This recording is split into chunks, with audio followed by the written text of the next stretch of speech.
গ্রেফতার হয়েছেন আইএসএফ নেতা এবং কংগ্রেস প্রার্থী, তিনিও জড়িত, কারণ বিএলওদের নাকি এগিয়ে দিয়েছিলেন বিচারকদের গাড়ি আটকাতে। দেখুন এনআইএ কি রিপোর্ট দিয়েছে।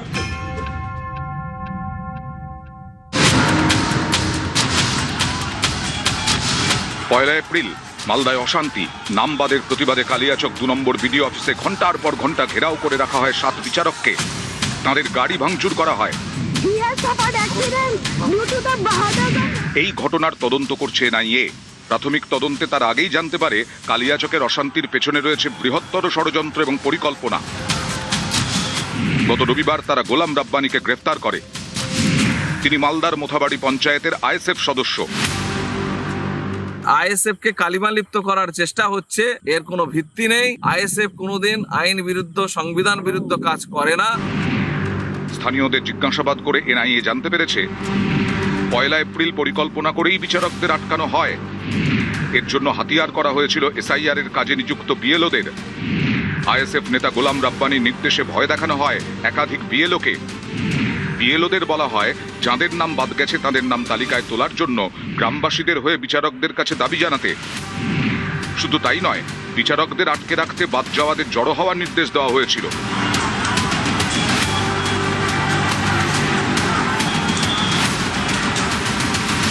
মোথাবাড়ি বিধানসভা আসনে কংগ্রেসের প্রার্থী সায়েম চৌধুরী, তিনিও এনআইএর নজরে। গত রবিবার তাঁকেও জিজ্ঞাসাবাদ করা হয়।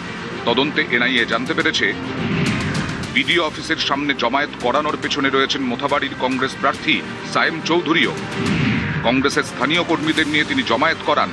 আদালতে জমা দেওয়া নথিতে এই বিষয়গুলি উল্লেখ করেছে ন্যাশনাল ইনভেস্টিগেশন এজেন্সি। এনআইএ বড় একটি রেপুটেড অর্গানাইজেশন, কিন্তু এখন যারা এই ডিপার্টমেন্টে কাজ করছে তারা কি তাদের সত্তাকে বেঁচে দিলে? সাধারণ মানুষ, তাদের ভোটার লিস্টের নাম নেই, তারা বিক্ষোভ করেছে। আর তা নিয়ে আজকে এনআইএ দোষ খুঁজতে বেরিয়ে পড়েছে জাতীয় কংগ্রেস। আর কত দালালি করবে?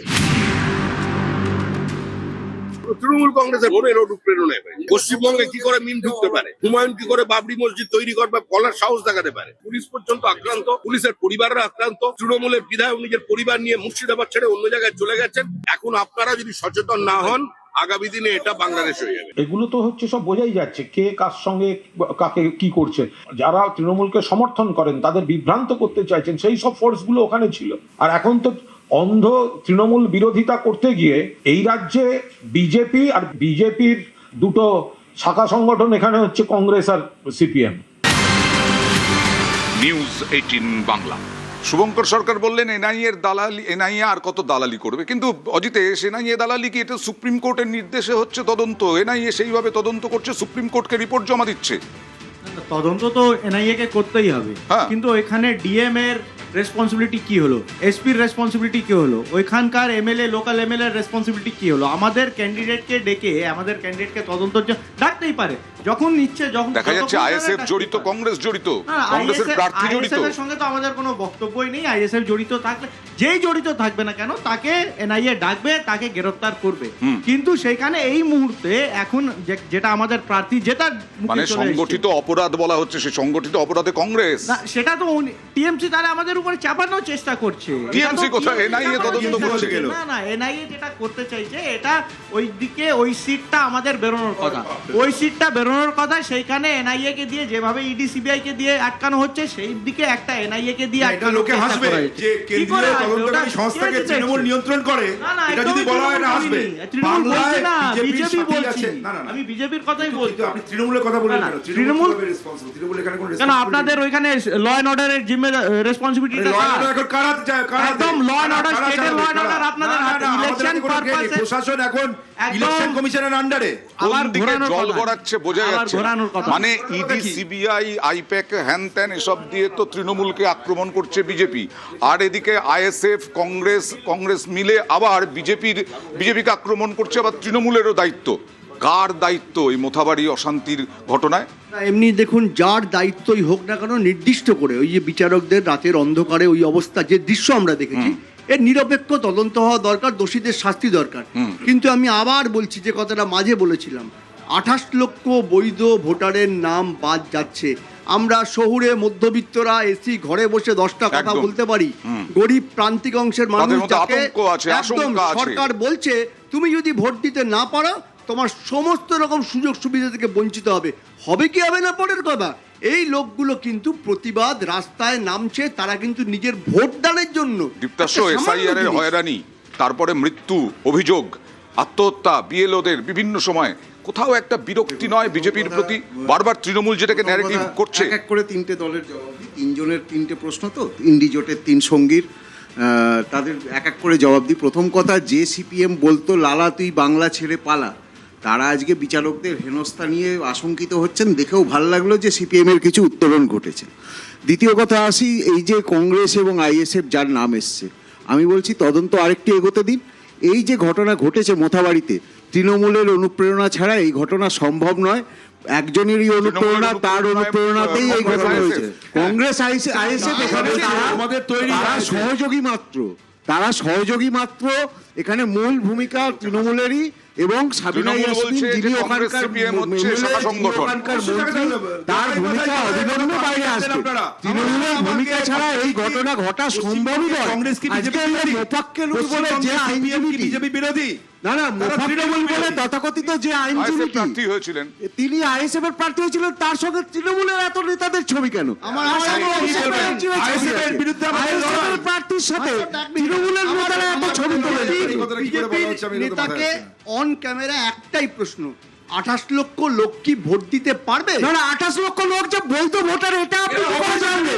আপনি ওনাকে সাথে করে বলুন যে 28 লক্ষের মধ্যে আপনাকে এটা সার্টিফাই করুন। ফ্যাসিস্টিক কথা, যে লোক আপনি এটা সার্টিফাই করুন। বছরে 28 লক্ষ আপনিও কিভাবে বলছেন ওরা অবৈধ? আপনিও কিভাবে বলছেন ওটা ওরা অবৈধ? আমি বলিনি, বলছেন আমি বলিনি। বিচারকরা বলছেন তো। সুপ্রিম কোর্টের নির্দেশে জুডিশিয়াল অফিসাররা তারা বিচার করেছেন এই সমস্ত কেসের, এই 28 লক্ষের কেসের, তাদের এবং তো তারা ট্রাইব্যুনালে যাওয়ার বলেছেন সুযোগ অবৈধ। দিচ্ছে সুপ্রিম কোর্ট। তারা বলেছেন ট্রাইব্যুনালে অবৈধ। যাওয়ার সুযোগ দিচ্ছে সুপ্রিম কোর্ট। এখানে তাহলে বলতে চাইছেন আবার যে ডিলিটেড বলা হয়েছে, ডিলিটেড, কিন্তু তাদেরকেও ট্রাইব্যুনালে যাওয়ার সুযোগ দেওয়া হচ্ছে। বলতে চাইছেন তাহলে আমরা কিছু যে বলতে সুপ্রিম চাইছি না। কোর্ট বিজেপির সহযোগী, এটাই বলতে চাইছেন? সেটা নিজের মুখে বলে কি করে? এটা বিজেপি করে, ইলেকশন কমিশনও করে, এটা জুডিশিয়াল অফিসাররা করেছেন। পর বিচারপতিদের ভূমিকা আমাদেরকে হতাশ করেছিল। এক লাইন বললাম, এর বেশি কিছু না, না, বলবো না। আমি প্রদীপের কাছে আসবো। কেন্দ্রীয় এজেন্সি এতদিন যখন তদন্ত করে, যখন তৃণমূল কংগ্রেসের ভুরি ভুরি নাম ওঠে, তখন কেন আমরা প্রশ্নচিহ্ন তুলি না যে এদের সত্তা কি বিক্রি হয়ে গেছে? একটাই প্রশ্ন। আজকে যখন অন্য রাজনৈতিক দলের নাম আসছে এনআইএ এর তদন্তে, যেটা আমরা মনে করি নিরপেক্ষ তদন্ত, যে কোনো কেন্দ্রীয় এজেন্সি, তখন কেন মনে হচ্ছে তারা সত্তা বিক্রি করে দিয়েছে? আজকে তৃণমূল কংগ্রেস, যেটা প্রদীপদা বলার চেষ্টা করছেন যে আজকে এই মোথাবাড়িতে বিএলওদের যদি এগিয়ে দেওয়া হয়, সাধারণ মানুষকে যদি জড়ো করা হয়, তারা তো বঞ্চিত। বিচারকরা আটকে ছিলেন, অবশ্যই আটকে পড়েছিলেন, সেটাও বিরাট ব্যাপার না। কিন্তু যে প্রক্রিয়ায় ওখানে ঘটনাটা ঘটেছে এবং বিচারকদের হেনস্থা করা হচ্ছে, তাতে সেটাকে তো নিন্দা না করার ভাষা নেই আমাদের, নিন্দনীয়। কিন্তু এই নিন্দার ঘটনায় যখন এনআইএ তদন্ত করতে এসেছে, যাদের নাম প্রাথমিকভাবে উঠে আসছে তারা যদি তৃণমূল কংগ্রেসের না হন, তাহলে আমরা এখনই কি করে দাগিয়ে দেবো যে তৃণমূল কংগ্রেস মূল চক্রী? একদম পরে পরে আসবে, তখন আসবে। আমি দীপ্তাশ্বর কাছে যাবো যে এই যে এতগুলো মানুষ, এতজন মানুষ, তারা নাম নেই, তাদেরকে আশঙ্কা আতঙ্কে রাখা হলো না। সত্যি আমরা বুঝতে পারছি হয়তো যে তারা সামনের বছর আবার যবে ভোট হবে তবে ভোট দিতে পারবে, কিন্তু তারপরে একদম ঠিক না না না না প্রথম কথা হচ্ছে, যদি কেউ অবৈধ ভোটার প্রমাণিত হয়, যদি কেউ বাংলাদেশি মুসলিম অনুপ্রবেশকারী হয়, কোথাও লেখা নেই, সেখানে কোথাও লেখা নেই। এই ভোটে কেন কোনো ভোটেই ভোট দিতে পারবেন না? সুপ্রিম কোর্ট যখন জুডিশিয়াল অফিসারদের নিয়োগ করেছিলেন, সুপ্রিম কোর্ট একটাই কথা বলেছিলেন, এই স্টেটমেন্টটা নিশ্চয়ই সবার মনে আছে, যে এটা নিয়ে প্রশ্ন তোলা মানে সুপ্রিম কোর্টের বিরুদ্ধে প্রশ্ন তোলা হবে। আজকে যদি সিপিএম বলুন, কংগ্রেস বলুন বা তৃণমূল বলুন, তার নাম কোর্টের বিরুদ্ধে কোনো প্রশ্ন আছে, আমার পাড়ায় সুপ্রিম কোর্টে গিয়ে সেখানে প্রশ্ন তুলতেই পারেন। নিজেও ভালো করে জানেন যে লজিক্যাল ডিসক্রিপেন্সি কি, এবং সেখানে ব্যানার্জি, বন্দ্যোপাধ্যায় লজিক্যাল ব্যানার্জি বন্দ্যোপাধ্যায় দে বানানে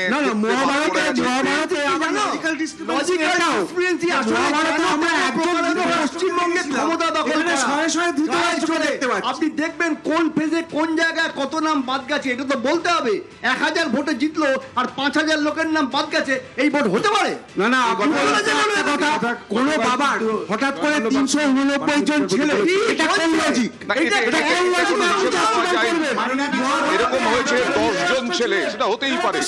যুক্তরাষ্ট্র ভোটার লিস্টটা ভুলে গেছেন? না না হরিয়ানার ভোটার লিস্টে আপনারা করতে চাননি কেন? ব্রাজিলিয়ান মডেলের ছবি এই যে নাম বাদ যাওয়া, এই নাম বাদ যাওয়াও কি আশঙ্কায় তৃণমূল? দেখুন, নাম বাদ যাওয়া প্রান্তিক মানুষ, গরিব মানুষদের কাছে এটা একটা আইডেন্টিটি ক্রাইসিস। আমার নাম নেই, আমার কি আগামী দিনে আমি বিভিন্ন জায়গায় বিভিন্ন সময় কি আমি সমস্যায় পড়বো? এই নাম বাদ যাওয়াতে মানুষের স্বাভাবিক ক্ষোভ বিভিন্ন জায়গায় হয়েছে। একদম। আজ অবধি কোন মানুষ এটা বলতে পারছে? নন্দলাল বসু যিনি অলংকার করে তার বিরোধীরা বলছে যে যেন তেন প্রকারেণ এ রাজ্যে ক্ষমতায় আসার চেষ্টা করছে বিজেপি। দেখা যাক কি করতে পারে আগামী 26-এর এই বিধানসভা নির্বাচনে। আপনাদের অনেক ধন্যবাদ। আজকের মতো জনতার দরবার এখানেই শেষ করছি। আপনাদেরও ধন্যবাদ। দেখতে থাকুন জনতার দরবার।